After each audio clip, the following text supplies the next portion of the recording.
Hey, this is Adrienne Igo, Capricorntigress of Astrology, a look inside. I'm just coming to make a real quick video. It's another video of me talking about my crap again. And because, well, that's what we do, isn't it? And that's what Astrology, a look inside is about. Looking inside. I mean, I look inside for others too, but I'm basically looking inside. I'm trying to find the secret hidden meanings to life. Constantly. I just fell, you guys, just a minute ago and cut. I didn't really cut, but it just scraped my arm. So it looks like it's turning into a welt. I don't know if you can even see that. You can see that, yeah. But so weird. Just thought I would sit for a moment and get myself together because I'm very aware that there's a lot of emphasis around my sun in my first house, and Pluto is around my first house, and Saturn on my sun and my ascendant. So I'm and Venus is there too. Venus is right on my ascendant, believe it or not. Oh, well, not quite today. We've got a few days yet, so it's probably, let me see where it is today. I'm going to see where it is today. Okay, and I did have something I was going to discuss, and then I have to do a couple of readings really quick, but I wanted to do something personal because I was feeling some kind of way.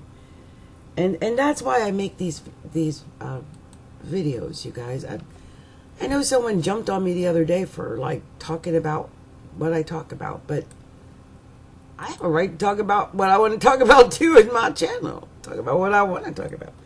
Okay, so and plus it's all about releasing. Okay, there's this big thing right now, and I am not knocking it because I believe in it 100% myself. And I practice it for the most part, which is what you most think about is what you bring into your life. And if you only think about what you want, then you will most likely start generating and manifesting what you want and not what you don't want. And that it's better to think about what you want instead of what you don't want. And it's better to think about the good things that you want instead of the bad things that you don't want. I get all of this. I practice this. I teach this. Okay, I know what I'm talking about, people. Don't check me. Okay, don't come for me. I'm very sensitive about that. I've got Saturn in the first house, and so I'm very sensitive about that because I reserve the right to be me at all times. I feel like I don't harm any. I'm not harming none, right?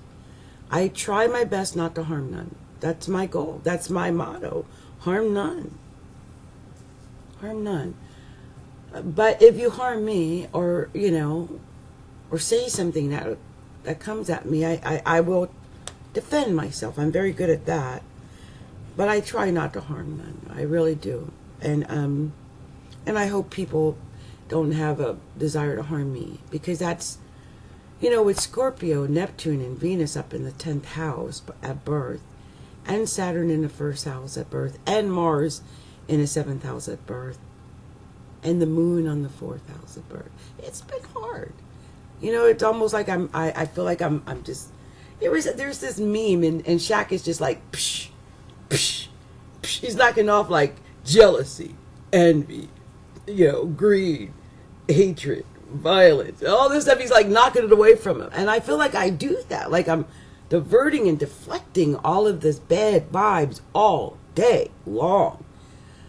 We all do, right? So anyone who says that life is perfect or they're doing perfect, everything's perfect, you know, that's not true. Even when perfect things are happening, it's hard to say it's all perfect. And it's hard to relinquish things that are niggling at you. And I can tell you, here's a difference between me and many other people.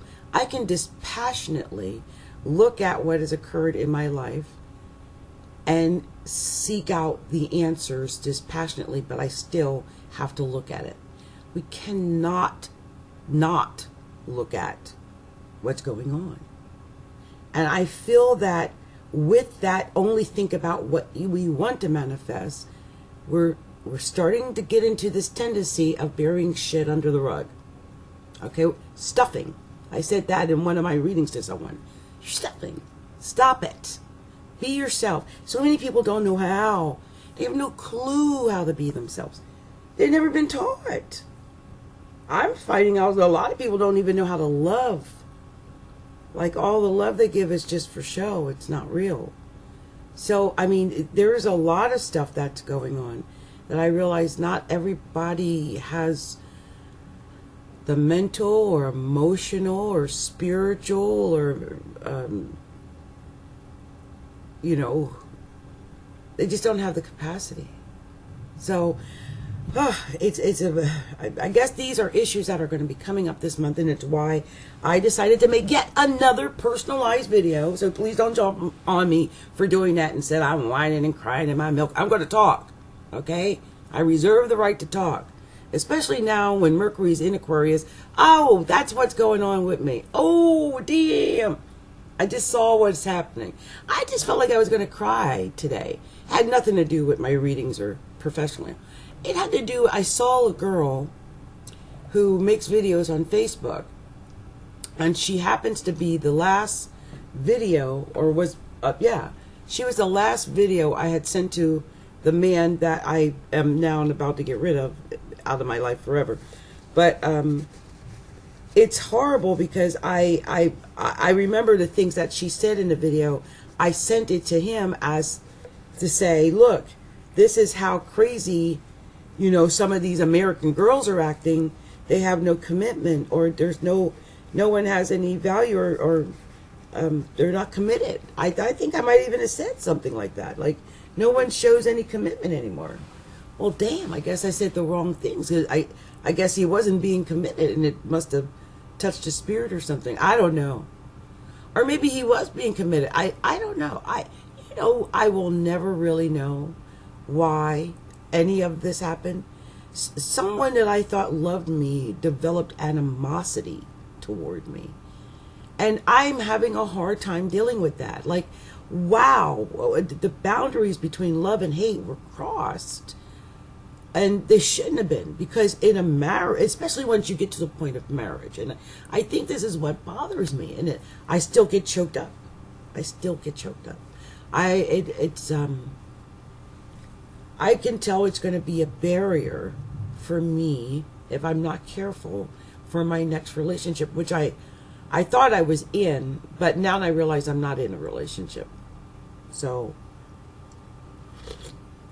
I don't know if he knows he's not in a relationship. He says he loves me, but he can't love me. He's building a new relationship with another girl. In my opinion, when a man is doing that, they're in the beginning stages of devaluing and discarding you, especially if they're a narcissist, and this is a narcissist. And so I realize that I'm right at the beginning stages of being discarded again by yet another man. Now, he may say it's different, but he's about to come into a large amount of money, and he's already screwing other women. That leaves no space for me. Why would he need to? Why? So my heart is starting to pull back in. Of course, that's not, I can't control anything anyone else does. That includes the husband, okay? Anyone I date, or even, at this point, I realize even marry. I don't know if I'll ever marry again, because who do I trust? How do you trust after that? I'm not sure. I could never do it again. And, this is hard for me to sit here and talk about this, because this is the stuff I'm stuffing, and I don't want to stuff it. I'm not stuffing it for him, and I'm not stuffing it for my husband, and I'm not stuffing it for anybody, because I'm going to be me, and I'm going to do what I need to do to be happy. I know what makes me feel uncomfortable, and I know what makes me feel unhappy. I know when a guy tells you, oh, I got to go suddenly because he's got to go and call another girl. That makes me feel very uncomfortable, to the point that I'm not sure I'm going to answer the call next time. See, and this is what I'm dealing with. Like, wow, what is that inside of me? Because I've been trying to deal with this because I have nothing over this person. Me and this person are two separate entities, just hopefully trying to meet out of nothing. We've never met before. Our spirits, I think, are meeting, and I think we want to meet physically. But I don't know if that's what I don't know if I just want a physical relationship with someone. I'm not, I've got to really stop and think about it. I'm in my 50s. I don't know what I want. It's so soon after the horrible marriage, and I've been thinking about it today. Because you can tell relationships have ebb and flows, don't they? Right? So in a relationship, when it first starts, and he still is very sweet, by the way. Don't get me wrong. Oh my gosh, sweetest guy ever. But when a relationship first, it's just a lot of. You can tell when the attention is on you, and then you can tell when the attention is being diverted. I can tell. Maybe it's because I'm psychic. I know. So I'm at this point where I've been trying to, study about it and read about it and everything. And a lot of it, I realize is me, because I'm not trying to attribute any of this to him. None. He has a right to do anything that he wants to do. Anything. Yeah, he could do whatever. It's him. I mean, it's his life. We're not attached, really. It's a soul commitment, not an actual commitment. And I know that a lot of what I'm going through is because of what I just went through in this horrific marriage that I was in. I was in a marriage where I was not amply given love and affection. And when I try to talk about it, please no one try to shush me up again. I'm sorry. I reserve the right to talk about this. I need to get it off my chest. Just like you guys want to get shit off your chest when you come to talk to me.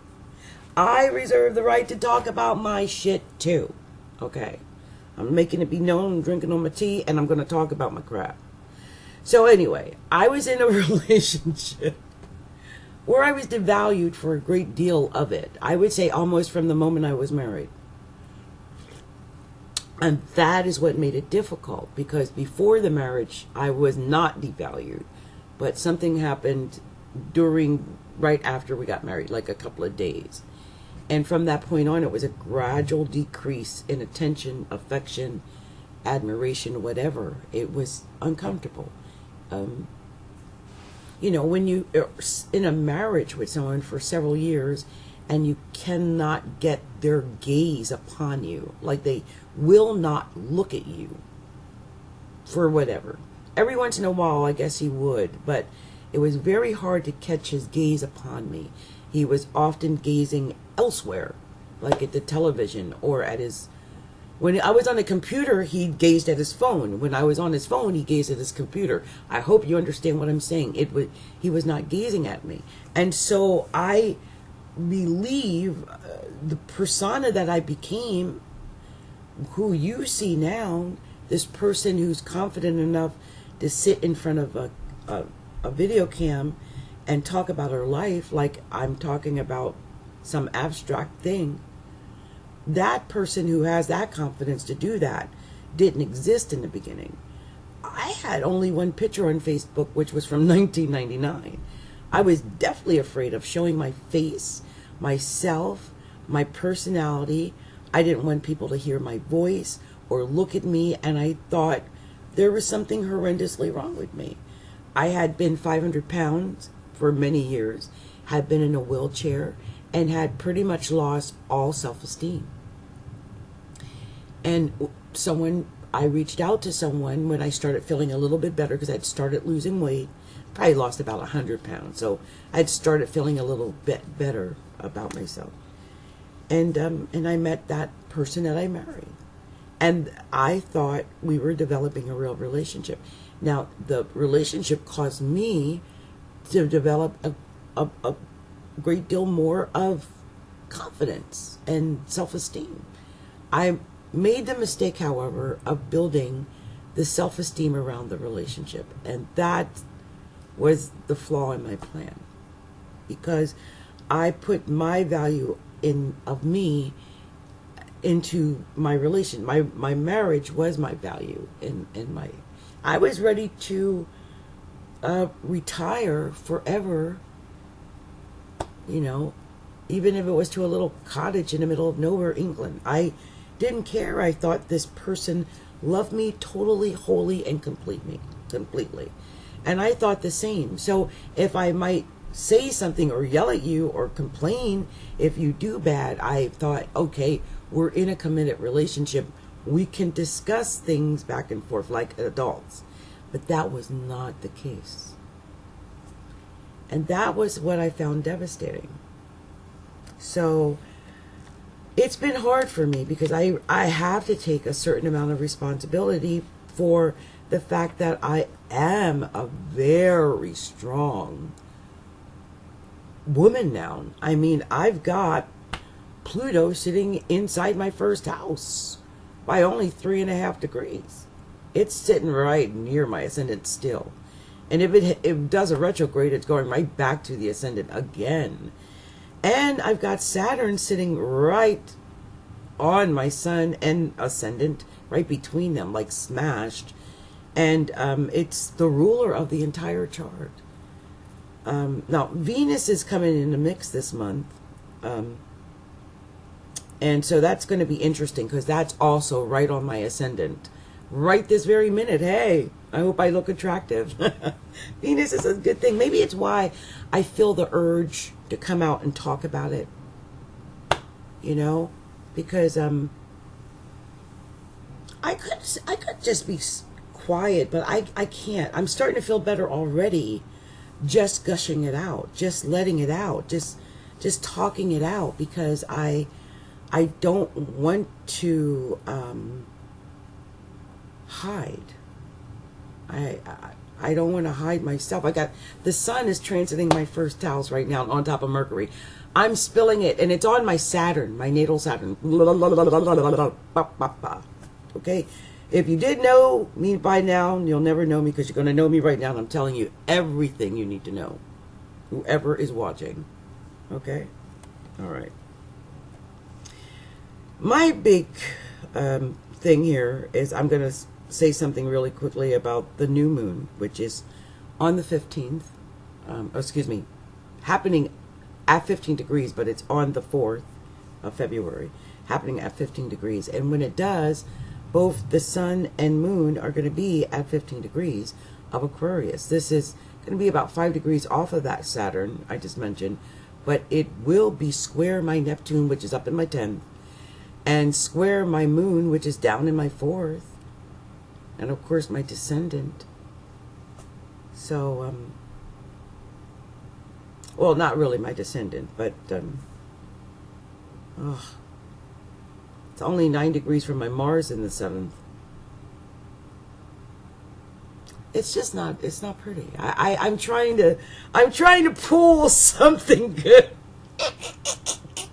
It's been like a continual, like constant emotional, mental strain. It's so much emphasis. I found a video I made back like in August or September. I think it was August. And I was going on and on about having Mars in my first house opposing Leo, North Node or something like that back then.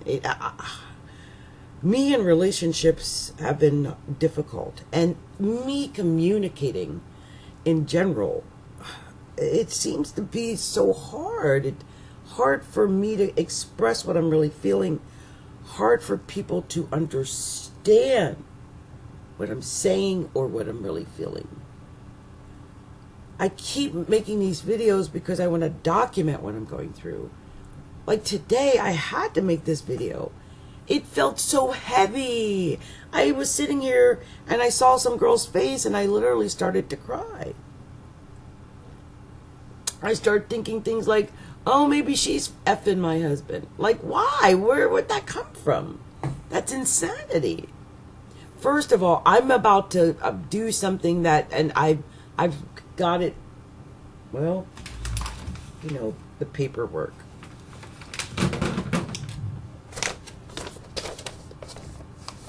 The paperwork.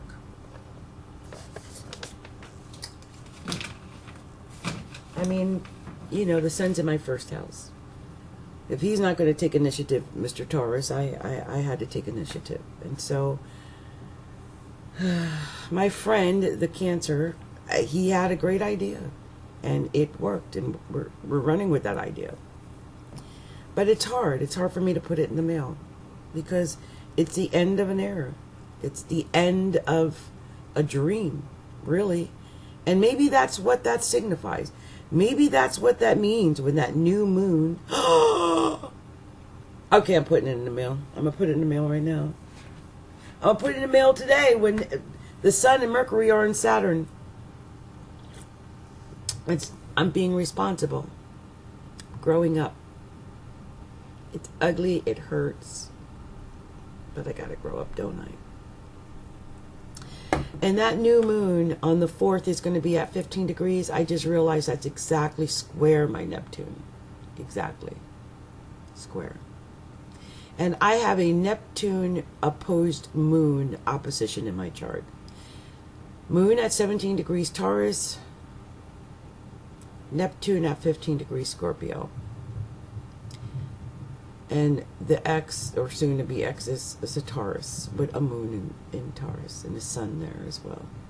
And it's got a huge shalom, like Mercury and Mars, and it's just a lot. But yeah, that's what that square is. That's what's going on.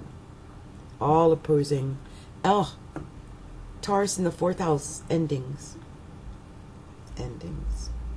New moon. New life, new beginning, endings of the old. In with the new, out with the old. No matter how much I resist it, I'm not going to be able to change this. I'm not going to be able to change fate. And it's amazing. Oh gosh, even with the Cancer guy, like if I don't have time to go into the weirdness of how strange our charts are. Like, really, I mean, I don't know if that really is my twin flame or whatever, but really, it's crazy. Like, so much emphasis in my 5th house and 7th house emphasis is off the chain.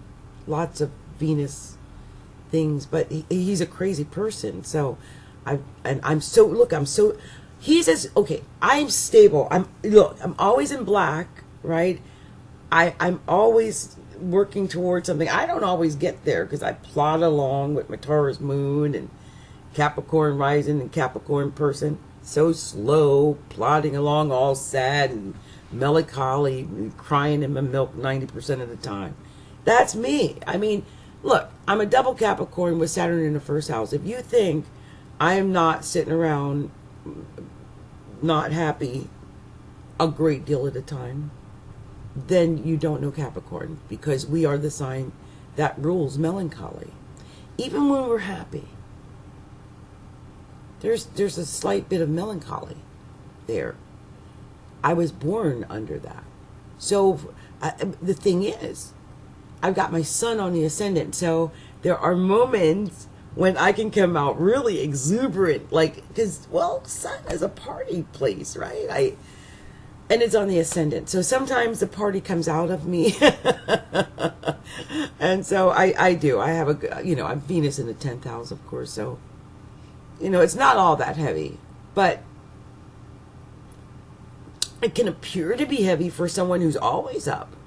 Or it can appear to be heavy for someone who's not accustomed to seeing someone who is dark, who's heavy. I'm heavy literally because I've got Saturn in the 1st house. Weird. And Saturn sitting exactly on my Sun right now. Bam. 14 degrees, 46 minutes. Sitting right on me. Just right on. I felt it. Damn, what a day. What a day. So Saturn, what a miserable ass day. So most likely what's happening today, if I got this right, this means my personality right now is probably coming off either harsh, dark, hard to understand, not attractive maybe. I'm not sure how you're perceiving it, because it may come off a little different than that. But I mean, Mercury and the Sun are on my natal Saturn at 10 degrees. But Saturn is on my Sun at 14 degrees. No wonder I feel like I'm going to cry. And I think the only reason I haven't cried is because I'm deeply hypnotized. But had I not been hypnotized on this day, I don't think I would have been able to operate. Instead, what I'm doing is working. Do you see that? Okay. And I'm making a video about this right now. And I'm about to do Virgo too, because I got a lot to tell them. But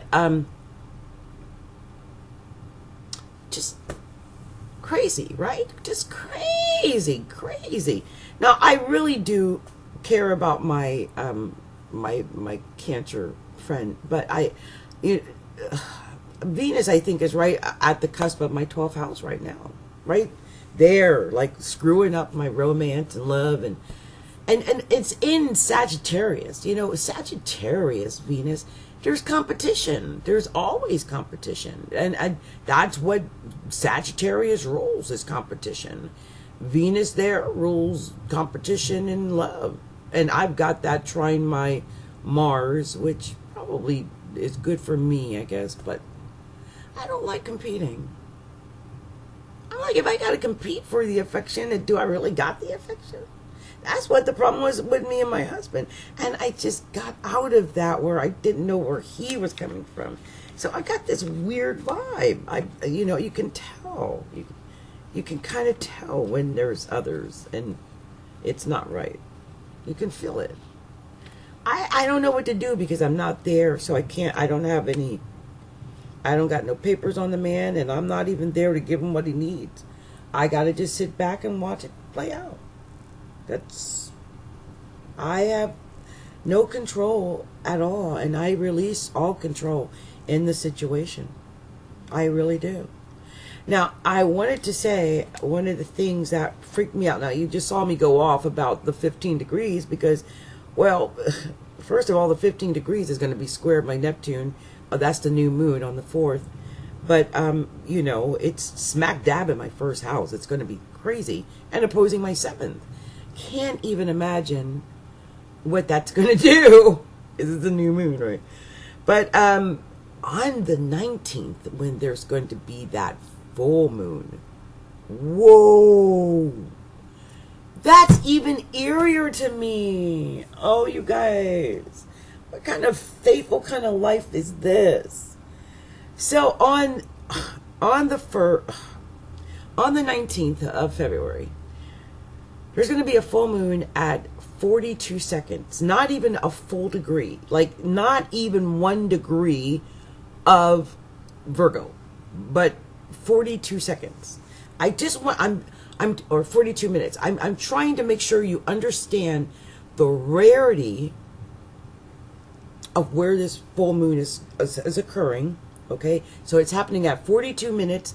Not 1 degree, but 42 minutes of Virgo.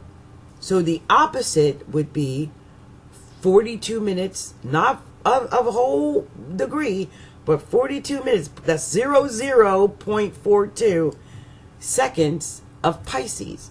Well, believe it or not, the sun is going to be at 0.0042 of Pisces. And the full moon is going to be at 0.0042 of Virgo. And that's going to be happening on the 19th of February. Now, you might be like, okay, bet. What's the big deal? Well, big deal. For me, anyway.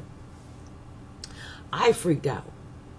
Personally. Okay, I will say the full moon in Virgo at that degree, it indicates it's a brand new cycle, so everyone's going to be able to begin some form of a brand new cycle. That could be you're starting a new relationships, or you're making a new commitment, or you're you got a new job, or you're moving to a new city, or you got a new home, or you're it's just a new cycle, and it's going to bring in a new.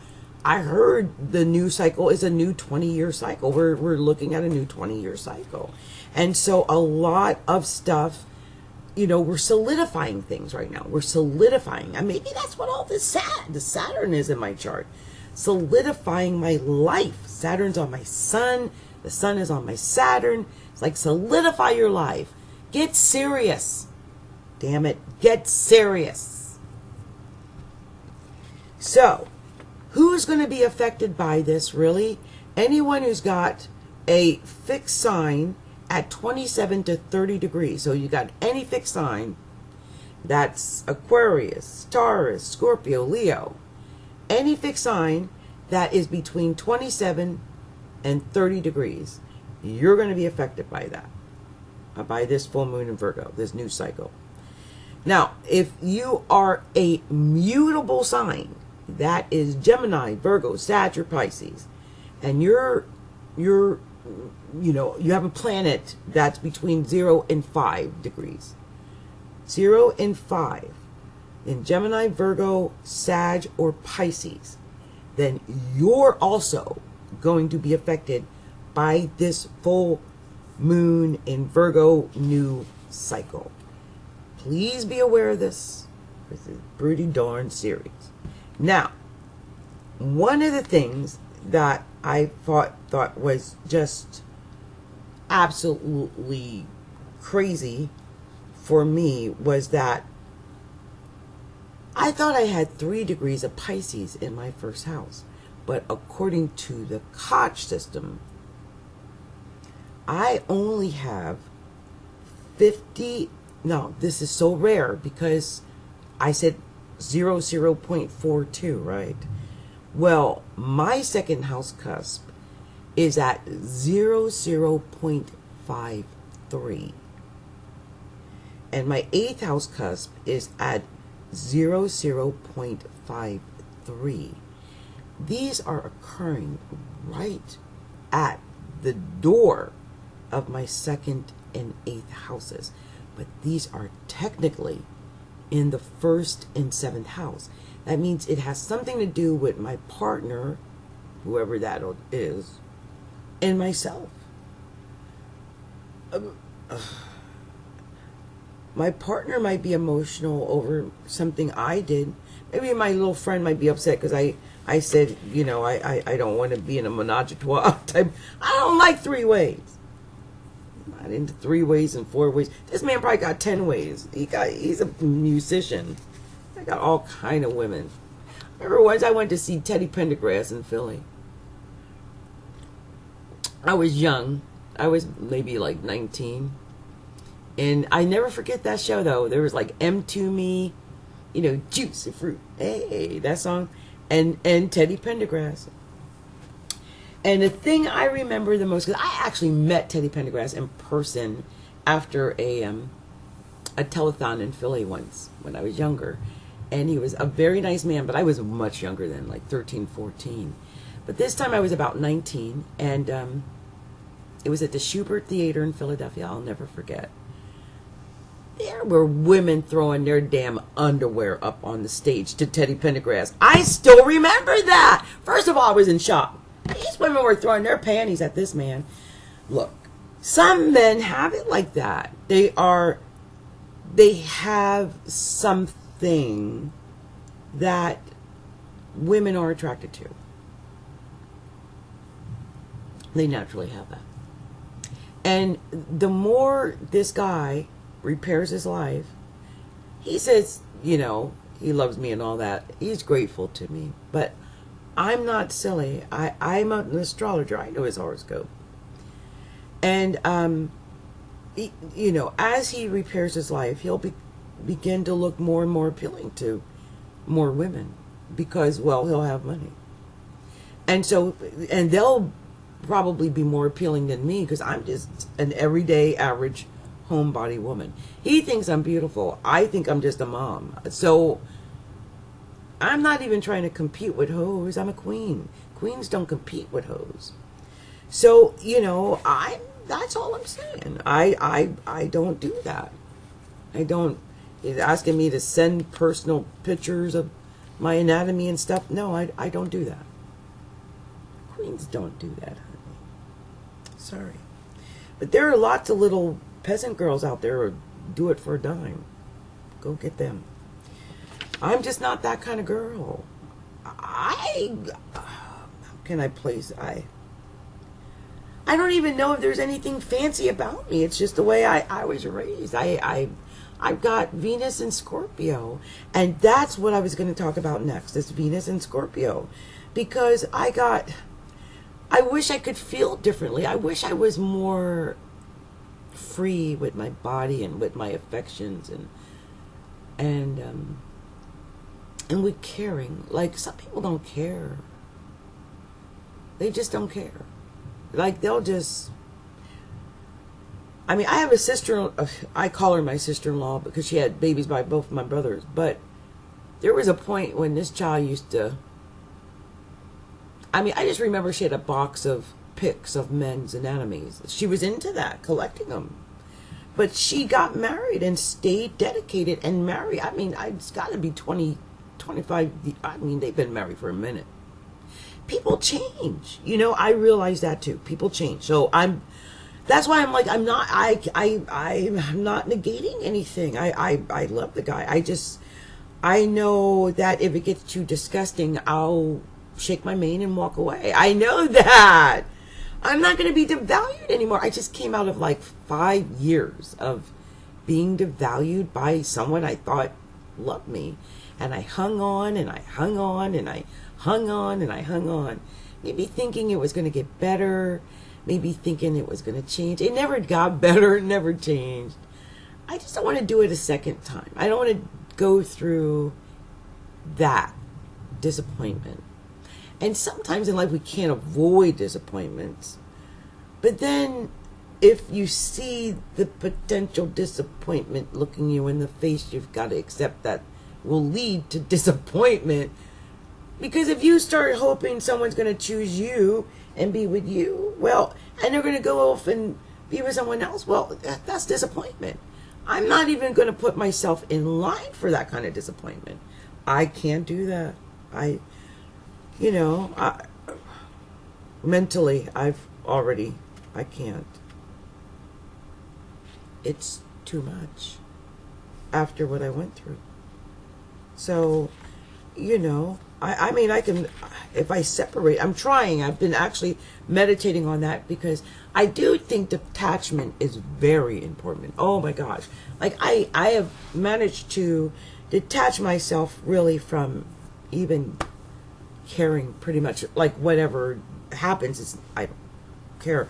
But I do have to protect me, like what I'm feeling on the inside. Like, if I start feeling weird stuff and if it starts feeling uncomfortable to me, or if I start feeling like I'm being not quite treated like the same, or like what I would prefer, or like what I expect, or what's normal, when it starts to become different and not normal than what it was, then there's something different.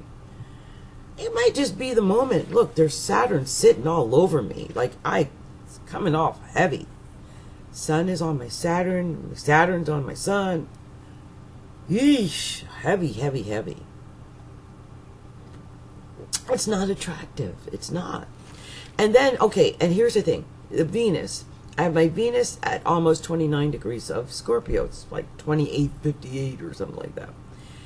But now it's going to be squared this full moon in Virgo. And that full moon in Virgo is occurring in my 8th house, while my Venus is in my 10th house. So I don't know what that is. I don't know what that's... It may just be, I'm talking so much right now and spilling all the beans, and my nosy little friend is going to probably stumble onto the video and hear all the stuff I said about him. But, that's fine. That's probably what happened to the guy that was my ex. He would hear me talk about stuff and never even confronted me if it angered him. I wish people were more honest. I said in one of my videos, in one of my last personalized videos, that I will talk or say something and people will read into my words as though there's something else that needs to be there, or that I said something but I really mean this, or oh, she said that but what she really means is no. What I say is what I mean. If I said it, that's what I mean. If I didn't say it, I don't mean that. I am, with Sun and Mercury conjoined right now on my Saturn, the words I am choosing to say are chosen carefully. There's no other words either. Like, if there's some other feelings or words, I'm going to utter them. Because, as I said, Saturn is exactly on my Sun. Right? And my Sun is sitting on my Ascendant. This is on my Ascendant. How can I hide with Venus sitting on my Ascendant, inside of it, in the first house, and Pluto? There's no hiding here anymore. I'm telling the truth about everything that I can. Because all I care about now, at this point in my life, are answers and solutions and peace and comfort and happiness and joy. That's what I want. And maybe that's what Saturn's going to help me to build. With Saturn sitting on my Sun like that. And Venus sitting on my Ascendant like that. And the Sun sitting in my first house and Mercury on my Saturn like that. It's almost like saying, no matter how sad things are, we're going to bring some... Oh my gosh, I just got another song in my head. The sun will come out tomorrow. Bet your bottom dollar that tomorrow there'll be sun. Just thinking about tomorrow. So you gotta hang on till tomorrow. Till there's none. When I think of a day that's gray and rainy, I just lift up my chin and grin and say, oh! Okay, I'm gonna stop.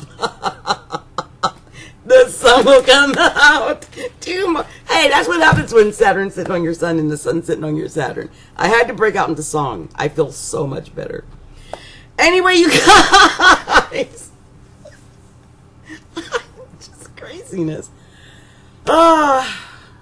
Anyway, that was fun. I had to get that out. See, this is what happens when Venus, natal Venus is squared that, well, it's not even happened yet, but I can feel it. I can feel what's going on tonight. Because right now, you know, the North Node is trying my Venus, you know, pretty much. But no, this is just all that Sun going on right now. Sun sitting on the Sun, and Saturn sitting on the Sun, and Jupiter in my 11th house of hopes and dreams, and the Moon in my house of hopes and dreams and wishes, and Venus sitting there as well. I don't know what's going on, you know. Anyway, I feel better now that I sang tomorrow. I'm going to stop. My neighbors are going to get me. It's 11 o'clock. Otherwise, I swear, I would belt it out. You know what? That is probably something I don't do. When I was younger, and I used to live in a city called Saddlertown, and then I'm going to go. And Saddlertown, New Jersey is a historical town in the middle of Haddonfield, or Haddon Township, New Jersey. Look it up on the map. Well, anyway, it only had maybe 15, 20 houses in it, and it was surrounded by woods, and we had a big backyard, you know, and I would just go out some days and just belt it out. Now, I used to be a singer. I sang in church, and we used to travel around South Jersey singing and stuff like that. But, yeah, just getting out in nature and just letting it all out. Oh, how I long to do something like that again. I haven't been in that situation where I could just go outside and, you know, scream tomorrow or New York, New York. That's another good song. Or that one song, I have often walked down the street before. I used to love going out and doing that. It opens up your voice. I'm just saying. Anyway, guys, this has been Capricorntigress, Adrian Igo, also Adrian Obi. of Astrology, a look inside.